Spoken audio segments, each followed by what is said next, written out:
Salut, bienvenue sur Le Feedback, un podcast dédié aux candidats DCG, DSCG et cet épisode est consacré vraiment aux candidats DSCG et à ceux qui préparent leur mémoire UE7, cet exercice incroyable du mémoire professionnel qui nous fait tous tomber tous les cheveux.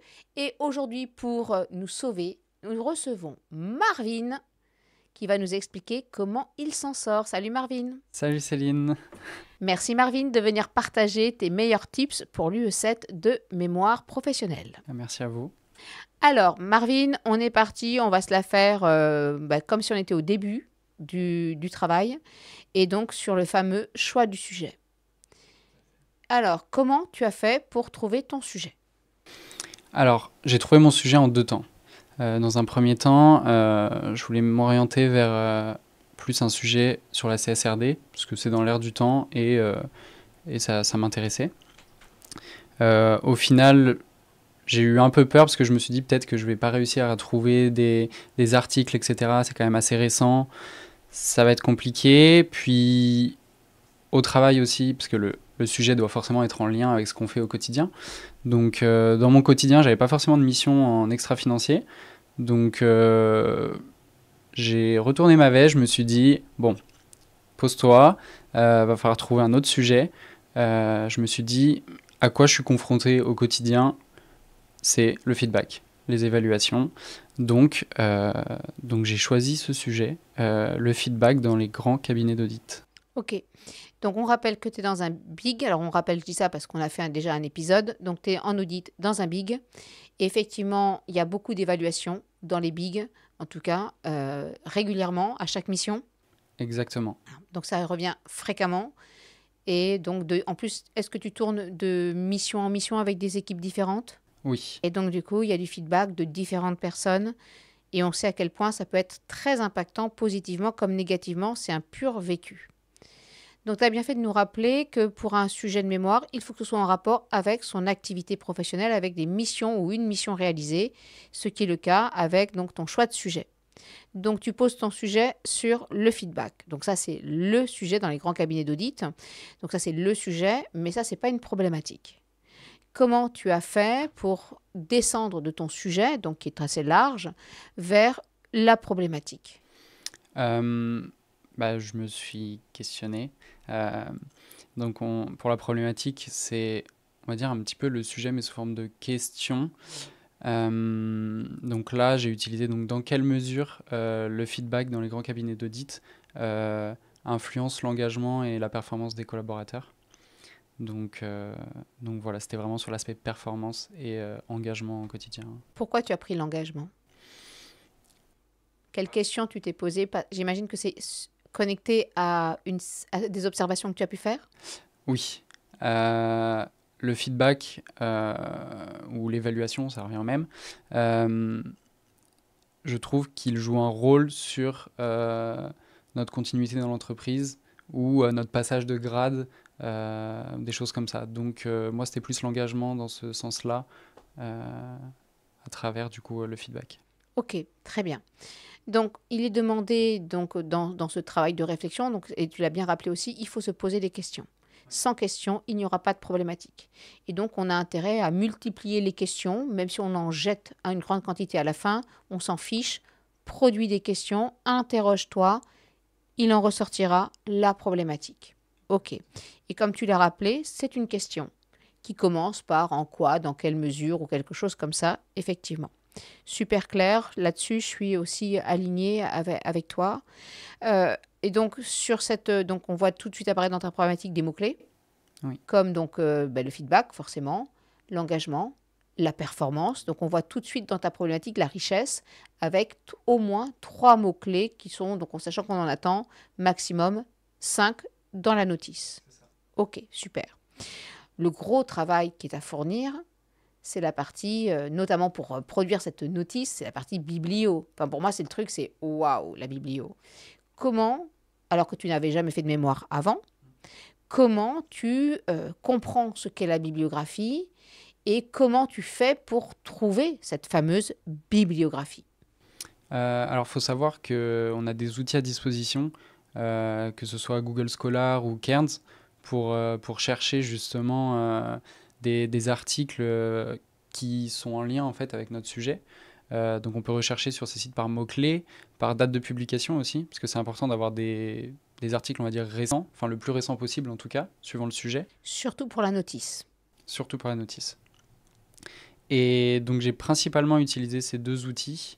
J'ai un peu aussi utilisé de l'IA pour chercher des articles que j'aurais pu ne pas forcément trouver sur Keynes et Scholar. Est-ce que du coup l'IA t'a renvoyé vers des références intéressantes ou pas? J'en ai eu quelques-unes. Mais la majorité, c'est quand même sur Google Scholar et Cairns. Ouais, je suis d'accord encore parce que donc moi je le vois avec des étudiants. Bon, sur Google Scholar, il y a aussi beaucoup de productions. Je ne sais pas si tu as été confronté à ça, mais tu as beaucoup de littérature où tu te dis ah, mais c'est quoi toute cette littérature qui ne m'intéresse pas? Oui, des fois, c'est juste une partie d'un article ou d'un texte. Et enfin, on ne va pas lire 150 pages, on ne va pas être confronté aux 150 pages. Ouais. Kern aussi, mais je trouve que c'est plus facile perso de trouver des références sur Google Scholar et ensuite d'aller sur Kern. Je trouve que, mais bon, c'est peut-être moi qui cette vision-là, j'ai trouvé que c'était plus facile sur Google Scholar de faire sortir des choses, alors que Kern, je trouve que c'est plus compliqué de trouver, enfin ça prend plus de temps, j'ai trouvé. C'est vrai que sur Cannes, ça prend un peu plus de temps. Et moi, ce qui m'a pris beaucoup de temps, c'est qu'en fait, il y a beaucoup d'articles qui sont payants. Et bah, j'ai pas forcément envie de dépenser pour chaque article, sachant que je ne connais pas forcément le contenu non plus. Donc, je vais pas payer pour quelque chose que je ne connais pas. Et du coup, ça, c'était compliqué de trouver vraiment des articles gratuits et aller à la pêche aux informations. Après, on a toujours aussi la possibilité d'aller dans les BU ou les choses comme ça. On a beaucoup de bouquins à disposition. Donc, ça peut être aussi une autre solution pour trouver des articles. Moi, je sais qu'avec mes étudiants, on fait, donc je conseille aussi bien sûr Google Scholar, bien sûr Kern et bibliothèque universitaire, enfin bibliothèque. Moi, je dis carte d'abonnement et on va travailler ensemble, enfin on y va. Et effectivement, ça lève le problème de l'accès conditionné par un prix. Ouais, ça c'est important. Et pour en revenir à l'IA, j'ai trouvé que l'IA n'est pas hyper performante pour nous apporter des références. Non, c'est vraiment pour peaufiner. Enfin, ça m'a apporté quelques références, mais la majorité vraiment c'est Scholar et Cairns. Ouais, ouais, je suis d'accord aussi. En tout cas, c'est le constat encore cette année. Ok. Donc là, tu as réussi à trouver des références. Est-ce que tu peux nous dire ce qu'est une référence? Donc un élément de bibliographie, une référence dans la bibliographie. C'est un... Je sais pas si je vais utiliser les bons termes, mais enfin, pour moi, c'est un article donc, qui est en lien avec notre sujet, qui va traiter de notre sujet. Et, et après, bah, nous, on retient un petit peu la partie qui nous convient. Moi, je conseille pour chaque référence de faire une fiche de lecture. Enfin, moi, j'appelle ça des fiches de lecture. Qui va venir résumer un petit peu tout ce qu'on a trouvé, son contenu, et ce qui nous intéresse, à quelle page, etc. etc. Ouais, je suis d'accord. Moi, je dis aux étudiants de tenir un fichier Excel avec les références, donc en normes, enfin pour les normes APA, donc de manière à pouvoir utiliser dans la bibliographie, les notes de bas de page, et puis ben, en effet un petit résumé avec les mots-clés aussi, parce que c'est les mots-clés qui permettent aussi de déclencher de nouvelles recherches et parfois de trouver de nouvelles références aussi.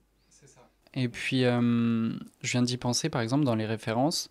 Admettons, j'ai trouvé un article intéressant. On peut aussi avoir des références dans la référence. Oui, référence primaire, secondaire. Exactement. Et du coup, ça peut être intéressant d'aller chercher, j'en ai trouvé pas mal comme ça, d'aller chercher ces références. Et souvent, enfin, moi en tout cas pour mon sujet, c'était assez enrichissant. Et... Surtout dans les références des références. Les autres références, elles font aussi référence à des références. Exactement. Et donc, tu peux vraiment trouver à un moment donné une mine d'auteur, quoi. Tout à fait, tout à fait. Et je trouve qu'il y a vraiment énormément d'informations à aller chercher avec ces références-là. Et même chose, je ne sais pas si tu as fait ça, mais il y a aussi, dans les articles, il y a des bibliographies aussi. Et donc, d'aller creuser dans la bibliographie utilisée par la référence que tu vas utiliser. Et parfois, dans ces éléments-là, il y a aussi des pistes qui peuvent être intéressantes et qui peuvent venir compléter ton travail, donc direct dans la bibliographie. Ouais, tout à fait. Ok. Quand tu parlais d'articles, est-ce que c'est n'importe quel article ou est-ce que c'est des articles un peu précis ou un peu particulier? Pas n'importe quel article, enfin, toujours en lien forcément avec notre sujet. Je parlais plutôt, tu vois, je pensais plutôt au niveau d'article. Est-ce que c'est des articles de presse ou est-ce que tu es sur des articles donc plus universitaires, de recherche? Beaucoup sur des, enfin, en tout cas, moi, sur mon sujet, j'étais beaucoup confronté à des articles de recherche, des articles universitaires. Je crois que dans mes références, j'ai aucune de presse. Oui. De mémoire, je crois pas. Voilà, bon, sauf peut-être pour illustrer quelque chose, mais ce qu'on cherche, Oui, un point précis, mais sinon, c'est vraiment de l'article de recherche. Ouais, je suis OK. Tu penses que, alors aujourd'hui, tu as avancé, bien sûr, sur ton sujet. Tu as eu 5 références pour ta fiche. Ta fiche. Aujourd'hui, tu es à combien de références à peu près, à ton avis? c'est vrai que je les ai pas comptés. Je pense que je dois être aux alentours d'une trentaine ou quelque chose comme ça. OK. Donc là, tu penses que tu as une trentaine de références pour traiter, OK, ton sujet. OK. OK, ça marche. Très clair. Après, il y a certaines références forcément qu'on utilise plus que d'autres, Oui. qui vont apporter, qui vont être beaucoup plus riches en contenu. C'est tout à fait normal. Oui, tu as des majeurs, hein, vraiment, tu as des majeurs, des auteurs référents qui sont souvent cités, réexploités, dont c'est la spécialité. Complètement. OK, OK, super. Donc ça a été. Et après, moi, je trouve que aussi, ce qui est difficile à faire, c'est le plan. Ouais. Comment tu as fait pour élaborer ton plan, puisqu'il faut, dans cette notice, il faut mettre mettre un plan avec 3 niveaux de titres. Comment tu as fait pour trouver des parties, des sous-parties? Euh, alors moi, mon plan, il est structuré du coup, en 3 parties, avec des sous-parties, comme vous venez de dire. Euh, donc pour le feedback, je me suis dit c'est quand même un sujet bon, qui est connu, mais on va quand même aller l'explorer. Donc j'ai une première partie, on va dire définition, typologie de feedback, etc. pour vraiment contextualiser mon sujet.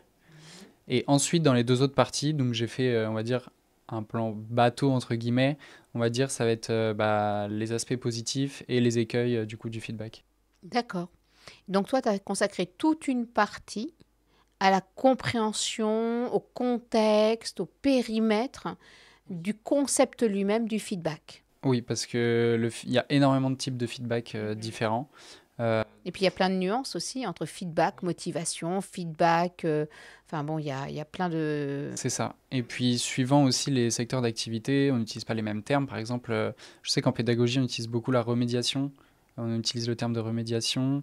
Donc je trouvais ça intéressant, en fait, de bien cadrer et de tout expliquer dans ma première partie pour un peu celui qui va lire le mémoire ou pour les jurys de bien comprendre, en fait, dès le début, où est-ce qu'on met les pieds. On met les pieds. OK.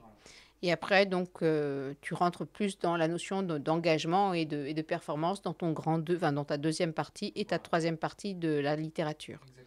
OK. Ça t'est venu facilement ou est-ce que tu as quand même un petit peu galéré à trouver, tu as dû réfléchir, me changer et revenir dessus? Alors ça m'est venu facilement entre guillemets, mais oui j'ai dû revenir dessus parce que du coup sur ma fiche d'agrément j'ai eu un 6.2 et j'avais une toute petite remarque sur mon plan. Donc j'ai fait une petite modif ouais, par la suite sur le plan, il n'était pas figé. D'accord. Donc ce retour que tu as eu donc avec une demande de clarification, une modification du plan, est-ce que du coup tu considères a posteriori que ça t'a aidé ce retour? Oui, complètement. Parce que du coup j'ai pu aussi prendre du recul sur mon plan. Parce que souvent quand on travaille on a un peu la tête dans le guidon et puis on se dit oh, c'est génial et finalement pas tant.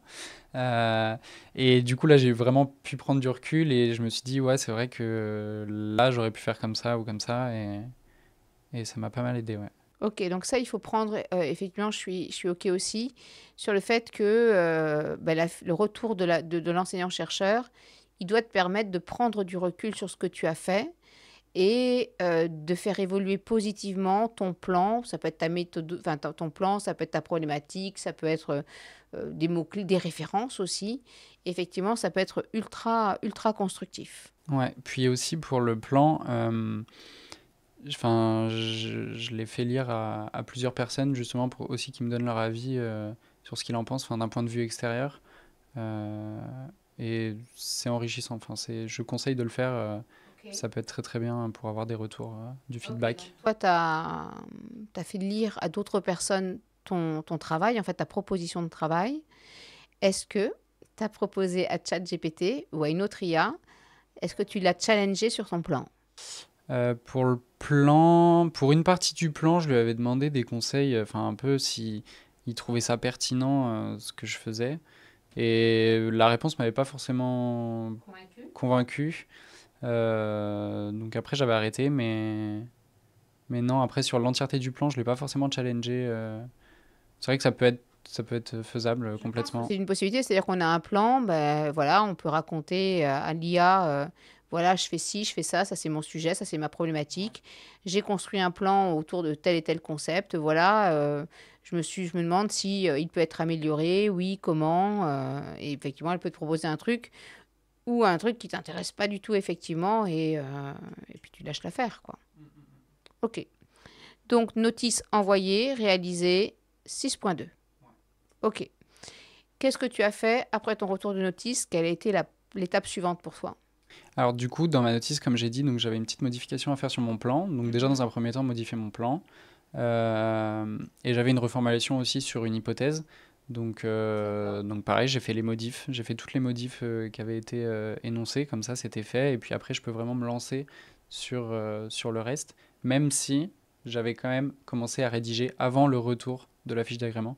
C'est hyper important parce que les retours se font tardivement, peuvent se faire tardivement. Ouais. Et donc je conseille vraiment de commencer à rédiger avant.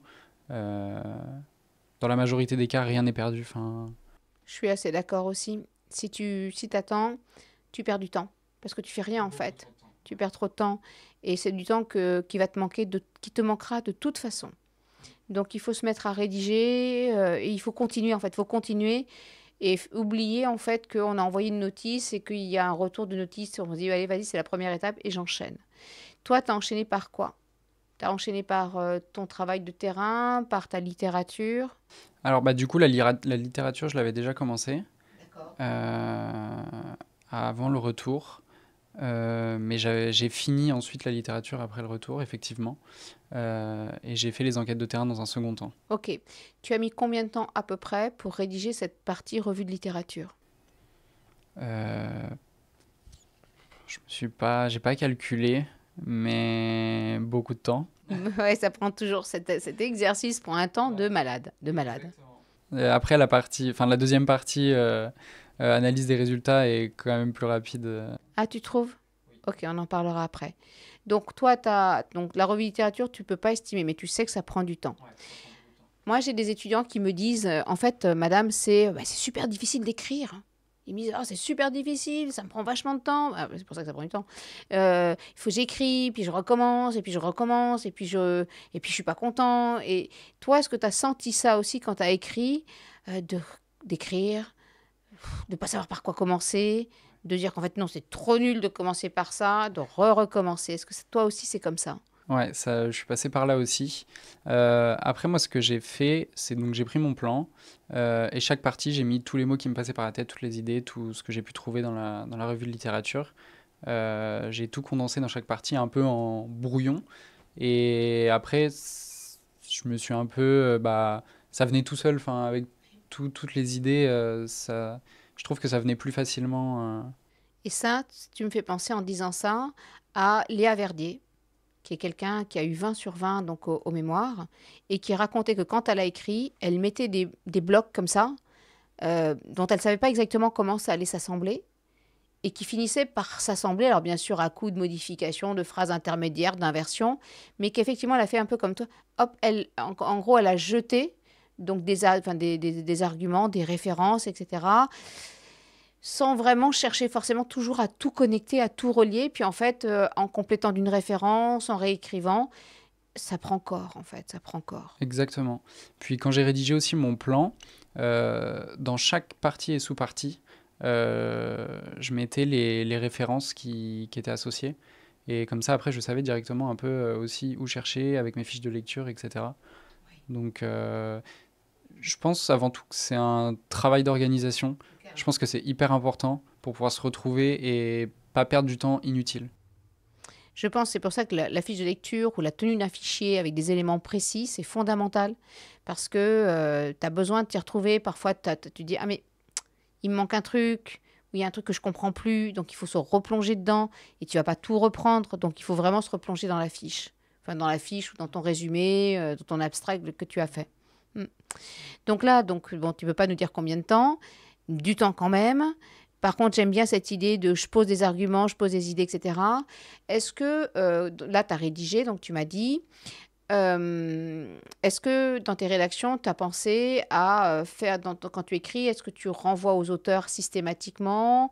Euh, Oui, quand j'évoque certaines idées, je peux mettre bah, selon cet auteur, ce point a été évoqué comme ci, comme ça. Euh, ou alors on peut faire aussi des renvois en bas de page avec les auteurs quand on le cite, tout simplement. Euh, C'est-à-dire que là, quand tu racontes l'argument, sans dire selon machin, mais quand même, tu mets entre parenthèses le nom de l'auteur dans le corps du texte. oui, Et tu fais une note de bas de avec la page. date aussi. Oui, avec tout l'ensemble. Oui, la date, donc entre parenthèses, le nom de l'auteur, virgule, la date, fermez la parenthèse. Ok, donc là, c'est quand tu le fais dans le texte, et d'autre façon, c'est selon la forme narrative. Et tu renvoies donc en note de bas de page à la référence dans laquelle que tu exploites pour faire ta présentation et tes explications. Ouais, ça, je pense que c'est important, et je pense que c'est important de le rappeler pour tous ceux qui sont en train de rédiger ou qui vont rédiger, voilà, ou qui ont rédigé et qui ont oublié, et c'est de dire attention, attention, vos refs sont dans votre écrit, voilà, mais ils sont aussi en note de bas de page, et on va les retrouver en bibliographie tout à la fin du travail. Ok. Et c'est important de tenir ce fichier dont tu parlais, parce que tu vas pouvoir checker que effectivement ta bibliographie elle est exhaustive, et tu sais effectivement si tu as bien tout utilisé et tu as tout bien référencé. Exactement. Ok. Donc là, je pense que est-ce que tu vois quelque chose à rajouter ou un conseil à donner sur cette partie écriture de la littérature? Bah, le conseil majeur, on l'a évoqué, c'est l'organisation pour moi.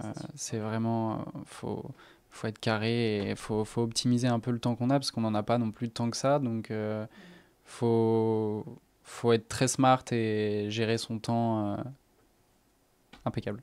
Ok, j'aime beaucoup Smart. J'aime beaucoup Smart. Ça me plaît. Ça me plaît. J'aime beaucoup. Alors, ta littérature, elle a abouti à des moments particuliers de ton travail, à des hypothèses. Des hypothèses de recherche. Est-ce que ces hypothèses, tu les avais déjà intégrées dans ta notice ou tu ne l'avais pas fait? Je les avais intégrés à ma notice. Et oui, cette question, elle est un peu bête puisque tu m'as dit que l'enseignant-chercheur t'avait fait un retour sur il fallait ajuster une hypothèse. Bon, donc normalement, c'est mieux effectivement dans la notice de prévoir ces hypothèses. Et ça suppose bien sûr d'avoir suffisamment lu pour en avoir. Oui, puis ça donne de la richesse aussi à la notice d'agrément. Et puis pour l'enseignant-chercheur, du coup, il voit un petit peu aussi le travail qui a été fait. Donc je pense qu'il y a plus d'intérêt à les mettre. Après, tout dépend de l'avancée aussi dans la revue de littérature. Oui, c'est ça. Mais C'est pour ça que je pense qu'on peut donner un autre conseil, c'est on commence très tôt sa littérature ouais, pour avoir un recul suffisant pour être capable de dire ça sera à ce moment-là, je peux poser une hypothèse et voilà quelle est l'hypothèse. tout à fait. Est-ce que tu peux expliquer comment on arrive, quand on est un étudiant, quand on a lu, comment est-ce que tout d'un coup on se dit ah mais c'est ça, voilà là, j'arrive à formuler une hypothèse. Bah, au fur et à mesure de la revue de littérature, euh, peut-être quand un point revient souvent, ou même pas forcément, mais on peut se dire, tiens, là, il y a peut-être une hypothèse qui peut en découler. Enfin, en tout cas, moi, c'est comme ça que j'ai procédé. Euh, mais c'est vraiment bah, au fur et à mesure de la revue de littérature, à force de lire, il y a certains points qui nous font tilt. Je sais pas trop comment expliquer, mais à un moment dans la tête, il y a le truc de... Il y a le truc et tu te dis mais oui, ça devient soit tellement récurrent, tu dis ah non mais ça se connecte forcément ou si à ça. Et donc en fait c'est le résultat comme tu disais de ta littérature. Donc c'est parce que j'ai lu ou que je relis ou qu'il y a des connexions qui apparaissent dans les ouvrages ou dans les articles que tout d'un coup a priori voilà ce qu'on peut en déduire. Exactement. Puis il y a aussi en fait, donc ça découle de la revue de littérature. Puis moi pour le feedback, bah, enfin comme tout sujet, on y est confronté, enfin on le fait au quotidien, c'est en lien. Donc bah, là quand je lisais certains articles, je me disais bah oui c'est vrai que c'est comme ça dans mon quotidien, ça peut être intéressant aussi de le tester sur le terrain et ça peut être du coup l'objet d'une hypothèse. Ok. Tu as formulé combien d'hypothèses? Alors j'en ai 4 et une qui est en 2 parties. Ok. Je déteste ça. Mais c'est une opinion personnelle, ça ne veut rien dire. J'aime pas les trucs en 2 parties. Je trouve que c'est compliqué. Ouais. Bah, de base, je l'avais fait en une seule. Et après, on m'avait conseillé de changer, de la faire en 2 parties. Parce qu'en une seule condensée, C'était trop complexe. Ouais. Après, c'est une solution. C'est une solution. Quand tu dis 2 parties, ça veut dire que tu as fait 2 hypothèses? oui, voilà, en fait, j'ai fait sur mon hypothèse 1, j'ai fait un A et un B. Parce qu'en fait, le début de l'hypothèse, c'est la même, mais c'est la fin du coup qui change. Ok, ok. Oui, effectivement, oui, oui, parce que parfois, quand c'est trop complexe, il vaut mieux diviser. Alors, soit tu fais 2 hypothèses, ou un A, un B, ok. Ok, ça marche. Je croyais que tu voulais dire que ton hypothèse, elle avait un et au milieu, tu vois. Et ça, je dis, mais alors, je dis, mais c'est tellement compliqué. Si on a des et ou des ou, bah, vas-y, on en fait 2 et ce sera plus simple pour tout le monde. Bah, au tout début, c'est ce que j'avais fait, puis j'avais fait relire par un de mes professeurs, il m'avait dit, bah non, tu peux pas mettre et ou, parce que ça va pas, enfin, tu vas rencontrer des problèmes, donc... Et donc ça, c'est un autre conseil qu'on peut donner à tous ceux qui vont être confrontés à ce problème aujourd'hui ou une autre ou l'année prochaine, je sais pas. C'est attention, une hypothèse, il faut quand même qu'elle soit testable, praticable. Il faut qu'elle soit assez entre guillemets pas simple, mais qu'elle soit pragmatique. Donc on met pas de et, on met pas de ou parce que ça ne se teste pas bien. Le travail devient vraiment complexe. Ok. Et si c'est le cas, on divise, on découpe. Voilà. Ok, très bien. Alors, on a parlé des hypothèses. Tu as été amené à modifier une de tes hypothèses. Tu l'as fait. Est-ce que tu t'es dit qu'effectivement, ce qu'elle te disait, ou ce que te disait cet enseignant-chercheur, c'est effectivement pertinent? Est-ce que tu as vu, en fait, à quel point ça te faisait prendre du recul? Oui, bah, comme j'évoquais plus tôt, le retour de l'enseignant-chercheur fait prendre énormément de recul, je trouve, sur le travail qu'on a fait. Et là, en l'occurrence, oui, enfin, elle avait complètement raison. Ok. Donc ça, c'est cool aussi parce que ça montre qu'effectivement, on va grandir avec la lecture de cet enseignant-chercheur qui n'est pas là pour sanctionner, et là qui est là justement pour te montrer que tu peux encore faire mieux. Ok. Donc, revue de littérature, c'est fait. Hypothèse, c'est posé. On passe à la deuxième partie de ton travail. Et donc, on passe dans la partie empirique. Comment tu t'y prends? Alors, donc moi, donc je suis dans une démarche et j'arrive jamais à le dire. C'est pas grave, hypothético-déductive, voilà. Je l'ai dit à ta place. Et du coup, donc j'ai fait un questionnaire. Donc moi, je fais uniquement du quantité, full quanti. Je trouvais que il n'y avait pas forcément une grande pertinence à faire du quali avec mes hypothèses et enfin mon sujet. Je trouvais qu'il fallait vachement interroger la masse et du coup un questionnaire s'y prête mieux parce qu'entretien on est vraiment focus sur une seule personne, enfin quelques personnes. Mais avec mon sujet je trouvais que ça correspondait pas et puis j'ai pas eu de retour de l'enseignant-chercheur là-dessus. Parce que je l'avais expliqué dans ma notice. Oui, pourquoi tu avais choisi du quanti avec un questionnaire, ouais. Tout à fait. Et j'ai pas eu de retour à ce sujet, donc ils ont dit que la méthode était pertinente. Donc, Logique, logique, bien sûr. et puis, bah, ça enlève aussi une charge de travail, mine de rien, du coup. Le fait qu'il n'y ait pas le quali.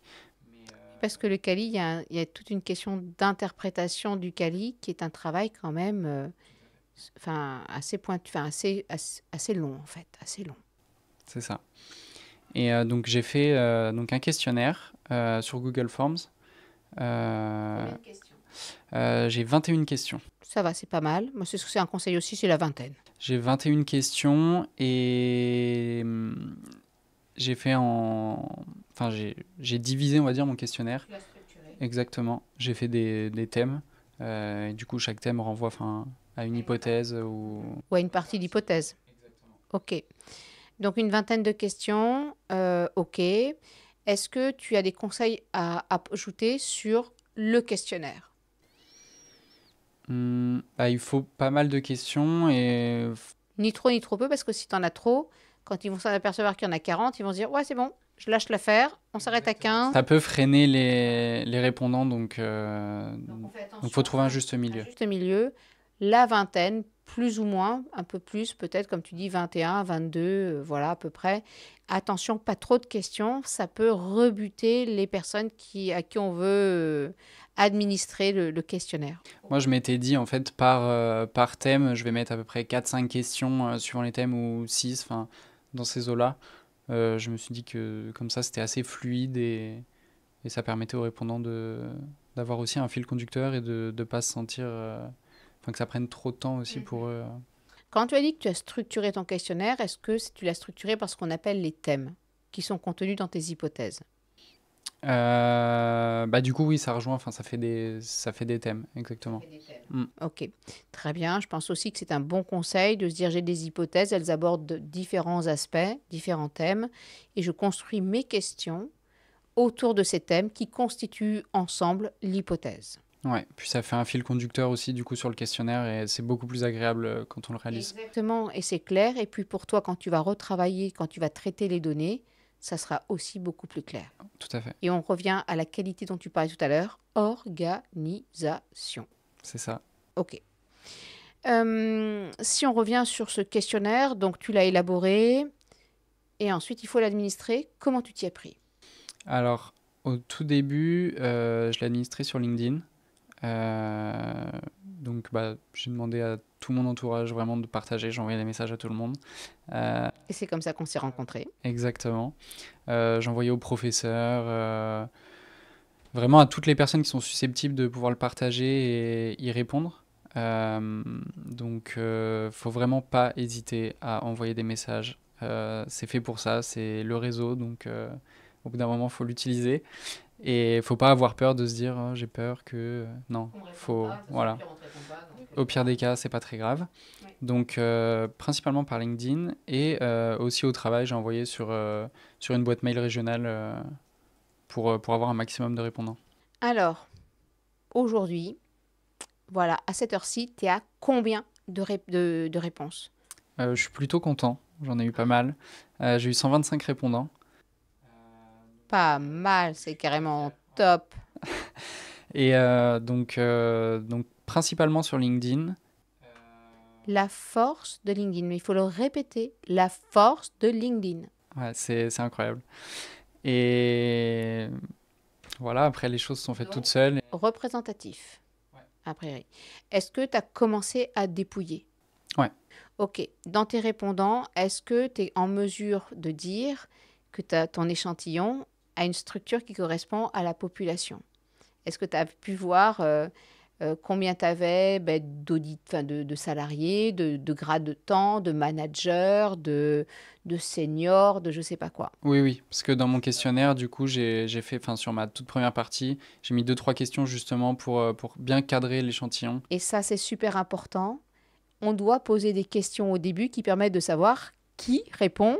Donc le grade, l'expérience, l'âge, la position, pour justement s'assurer que les personnes qui répondent, il y en a bien 125, c'est top, mais qu'en plus parmi les 125, on en a dans les différentes catégories. Tout à fait. Bah, moi, la majorité, quand même, ça reste bah, alternance, stagiaire, etc. Parce que c'est la majorité de mon réseau à l'heure actuelle. Mais sinon, je suis assez content. J'ai vraiment de tous les grades. Donc, c'est génial.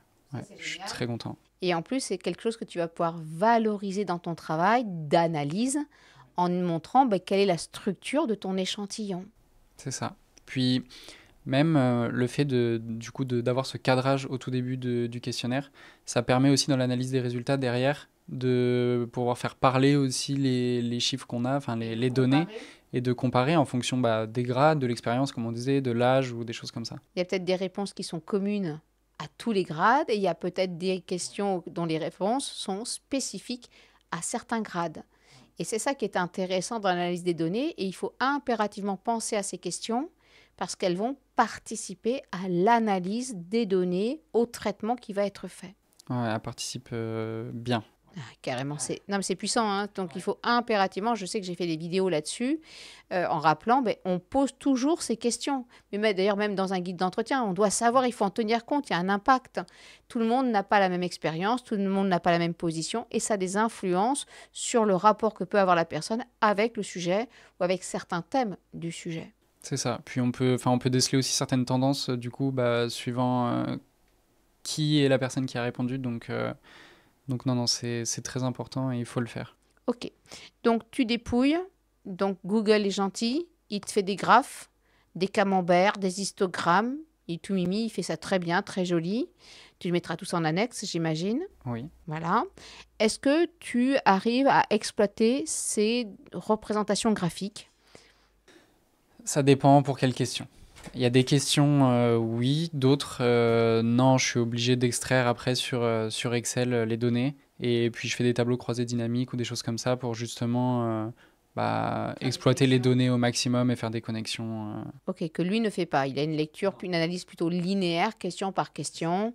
Et toi, en fait, c'est toi qui vas devoir retravailler avec, donc, en croisant les données. Donc, ok. Et donc, toi, tu utilises Excel.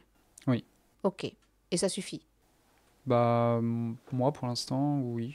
Oui, oui, non, mais c'est Enfin, j'ai pas rencontré de problème particulier ou... ce qui montre qu'en fait, ce qui est top, c'est qu'on peut utiliser un outil commun qu'on trouve partout pour pouvoir exploiter ces données. Ouais, puis sur Google Forms, en plus, enfin, on peut directement exporter sur Excel, ça se fait super simplement, donc... Voilà, donc on a beaucoup de ressources en fait qui sont disponibles et on n'a pas besoin forcément de passer par des outils venus d'ailleurs pour donner du sens à des données. Non, non, il y a déjà beaucoup à faire avec Excel et tout ce qu'on peut faire avec des tableaux, mettre en lien chaque donnée. Ok, là je vais te poser une question IA.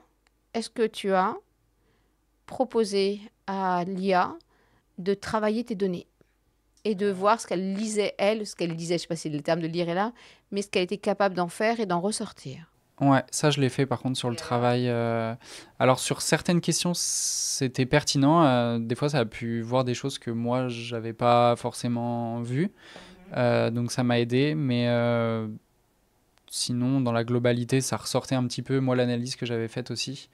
Mais je trouve que c'est vachement bien. Parce que moi, je trouve qu'effectivement, quand tu t'aperçois que bah, globalement, tout ce que tu as vu, elle le voit, elle fait pas plus, bah, tu te dis, ah, je suis pas mauvais en fait, avec mon petit cerveau, j'ai bien bossé. Et quand elle te met en évidence un truc, tu dis, ah ouais, pas mal, et tu te remets, tu dis, ah mais oui, carrément, et tu rebondis encore une fois. Et donc, tu peux aller plus loin. Puis on peut même, par exemple, elle nous donne un argument sur une question, on se dit, bah, tiens, elle a pensé comme ça ici. Sur d'autres questions, peut-être que je peux aussi le faire. Et du coup, bah, de fil en aiguille, en fait, on peut avoir plein de données. Et je trouve que si on l'exploite comme ça te permet en fait de continuer à progresser. Et tu es dans une bonne démarche d'amélioration et de bons questionnements et de bons repositionnements. Et donc, je pense que ainsi, tu fais un vrai travail qualitatif sur l'exploitation de tes données. Et je pense que c'est les moments, ça, où vraiment ta note, alors on ne peut pas prévoir ta note, mais où ta note, on touche du bois, on touche ce que tu veux, la moquette, n'importe quoi, on touche. Et l'idée, effectivement, c'est que tu te dis, là, quand tu as quelqu'un qui fait ça, tu as vraiment envie de monter la note. Bah, je pense que l'IA aujourd'hui, elle est là, donc faut s'en servir, mais Comme tu t'es servi d'Excel, en fait. voilà, faut s'en servir convenablement et faut pas lui demander de faire le travail à notre place. Oui, mais par contre, c'est un bon sparring partner, je trouve. Ouais. C'est vraiment quelqu'un qui te permet de te muscler, de gagner en agilité, de t'obliger à parfois te repositionner. Donc, elle t'apporte vraiment, je trouve, elle t'augmente en fait. Ah oui, ça permet d'évoluer vraiment, c'est génial. Ça, c'est cool. Donc là, tu as fini l'analyse des données, à ton avis? Oui, oui, Ok. quasiment. Top, top, top, top. Donc, il te reste la partie reco. Ouais. Et donc là, est-ce que tu en es là ou pas? Alors oui, j'ai quelques idées. Après, il faut que je le retravaille un petit peu. De toute façon, tu n'as pas beaucoup de place là. Attends, il te reste combien de place là? Combien de pages à écrire pour les recos? Pas grand-chose. Va falloir que je condense un peu moins, je crois. Ouais, c'est ça. En fait, dans ce travail, tu vois, moi, c'est un truc que je trouve presque... on sait qu'on doit faire des recommandations. c'est demandé dans la grille d'évaluation. Et en même temps, avec tout le travail qu'on a dû faire, parce que tu as dû présenter quand même tes choix méthodologiques avant, qui prennent de la place. Et du coup, tu n'as pas beaucoup de place pour faire tes recos, pour les expliquer. Hein. Donc, du coup, c'est compliqué. Hein.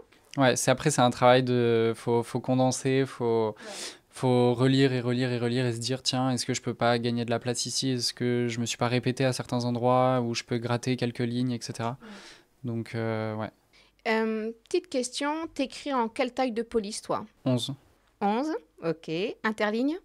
1,5, je crois. Sur un 1,5. Bon, en moi, par exemple, tu vois, je dis, bon, on peut peut-être réduire le 1,5 à 1,4. Tu vois, et là, pouf, pouf, pouf, tu vas gagner un petit peu de place. C'est vrai, j'y avais pas pensé, ouais. Voilà. Parce que la police, je crois que c'est 11 ou 12. Ouais, 12, moi, je trouve que c'est très gros. Et effectivement, tu t'aperçois que à faire des interlignes, à faire tes titres, tu as beaucoup de place qui va disparaître, en fait, par la forme. Et du coup, ça se fait au détriment du contenu. 12, c'est... Enfin, 12, c'est énorme, je trouve. j'avais essayé au tout début en 12 et sur ma revue de littérature, je dépassais largement les 20 pages. Enfin, du coup, je me suis dit, voilà, non. 11, voilà. Et bon, parfois, tu peux peut-être un peu réduire l'interligne. Et en fait, ça permet de gagner un peu et c'est pas excessif non plus. Mm. Ok, est-ce que tu as d'autres conseils à donner sur cet exercice de l'UE7? Sur la rédaction, pure et dure, je conseille la vidéo de Gaël que vous avez reçue il n'y a pas longtemps, qui explique très bien d'ailleurs comment rédiger avec les styles sur Word, etc., qui peut faire gagner énormément de temps aussi et de mise en forme, parce que la mise en forme prend du temps. Oui. Donc, Il ne faut pas négliger les titres, les sous-titres, les interlignes, etc. Et d'ailleurs, moi aussi, je fais une vidéo là-dessus pour accompagner sur les règles de mise en forme et comment on gagne de la place, comment on organise, comment on rend son mémoire beau, en fait. c'est ça. Parce qu'il faut séduire le jury. Donc... Bien sûr, avec un travail de qualité sur le fond et sur la forme. Exactement. Ok, merci pour tous tes conseils. Au top. Et bien, je te souhaite la plus belle des notes et j'espère que tu vas pouvoir nous annoncer donc un 18, un 19 ou encore un 20 sur le feedback. On croise les doigts. Merci beaucoup d'être venu sur le plateau. Merci à vous. Merci d'avoir suivi cet épisode. J'espère qu'il vous a été utile. D'ailleurs, s'il vous a été utile, n'hésitez pas à commenter. Si vous avez envie d'autres vidéos, n'hésitez pas aussi à les indiquer en commentaire. Et n'oubliez pas, suivez-moi sur TikTok, Instagram, LinkedIn. Abonnez-vous et commentez. À bientôt!